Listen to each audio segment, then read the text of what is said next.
የዓለም አቀፍ ንግድና የጂኦፖለቲካ ማዕከል በሆነው ቀይ ባህርና የኤደን ባህረ ሰላጤ አካባቢ እየታየ ያለው ሽኩቻና ስትራቴጂካዊ ለውጥ የቀጠናውን ሀገራት ትኩረት በከፍተኛ ሁኔታ የሚስብ ነው። የሰማያዊ መስመር የውሃ አካል ብቻ ሳይሆን የዓለምን ዕጣ ፈንታ የሚወስኑ ውሳኔዎች የሚበየኑበት የፖለቲካ መድረክ ጭምር ሆኗል። በዚህ መድረክ አብሮ መዋኘት የማይችል ሀገር በማዕበሉ ተገፍቶ የሚጣል ይሆናል።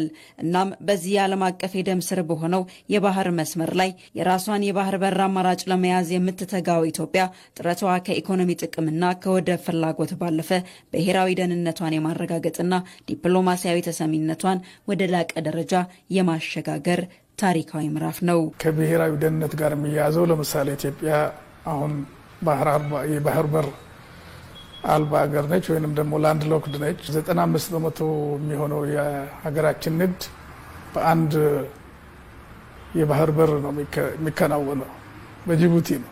ስለዚህ በአንድ የባህር በር ላይ ሙሉ በሙሉ ዲፔንድ ማድረግ ከፍተኛ ሪስክ ወይም አደጋ አለው ማለት ነው። ለምሳሌ ጅቡቲ ውስጥ የፖለቲካ አለመረጋጋት ቢፈጠር መላክም ማስገባትም አችልም ማለት ነው። አማራጭ በሮች ያስፈልጓታል ማለት ነው። ኢትዮጵያ ዲፕሎማሲያችን አሁን እየሄደ ያለው መንገድ በጋራ እንልማ፣ በጋራ እንጠቀም፣ ዕጣ ፈንታችን ተመሳሳይ ነው። ኦፍ ኮርስ ይሄ የዩናይትድ ኔሽንም ይሁን የአፍሪካን ዩኒየን የኢጋድ እነዚህ የዓለም አቀፍም የአህጉራዊ ትብብር ተቋማት የሚያደንቁት ጉዳይ ስለሆነ ዲፕሎማሲያችን በትክክለኛው መንግስት ያስቀመጠውን መርህ ተከትሎ ያመጣው ስኬት ነው ብዬ ስለማስብ ነው። ኢትዮጵያ ከታሪካዊ ማዕበሎች ጋር እየታገለች የባህር ላይ ሉዓላዊነቷን ዳግም ለመጻፍ የምታደርገው ጉዞም የቀጠናውን ይዘት የሚቀይር ነው። ይህ ቀጠና ሰላሙ ሲናወጥ የዓለም አቅርቦት ሰንሰለት እንደሚናጋ በቅርብ ዓመታት የታዩት የባህር ላይ ወንበዴነትና የታጠቁ ኃይሎች ጥቃቶች ማሳያ ናቸው። ከዚህ ከተደራጁ ወንጀሎችና በህገወጥ የመሳሪያም የሰው ሌሎች ክሁነቶችን የሚከውኑ ባህር ዋነኛ መንገዳቸው ነው። ያ ማለት የባህር በር የሌለው የነሱን ዝግጅት፣ የነሱን መንገድ፣ የነሱን ውህነት ማጥናት መተንተን የማይችል መንግስት እነሱ መከላከል አይችልም። እነሱን አልተከላከለም ማለት የሀገሪቱን ደህንነት አደጋ ላይ ይጥላል ነው በጣም ፍላት የሆነው ሳይንስ።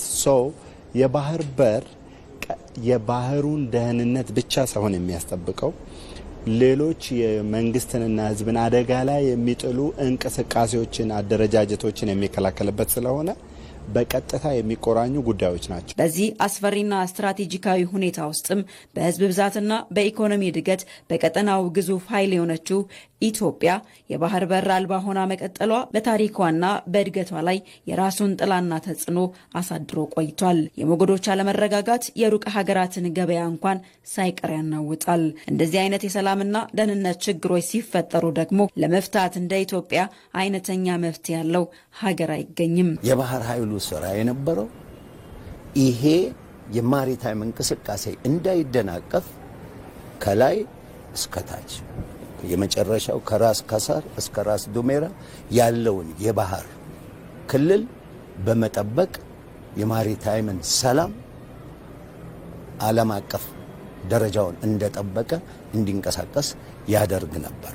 ይህ ታላቅ አገርን በየብስ የመቆለፍ እውነታ ግን ለዘላለም የሚቀጥል አይደለም። በአሁኑ ወቅት ኢትዮጵያ የምታደርገው የአማራጭ የባህር በር ፍለጋ ጥረት ይህንን የታሪክ ስህተት ለመቀየርና አዲስ ምዕራፍ ለመክፈት ያለመ የቁርጠኝነት መንገድ ነው።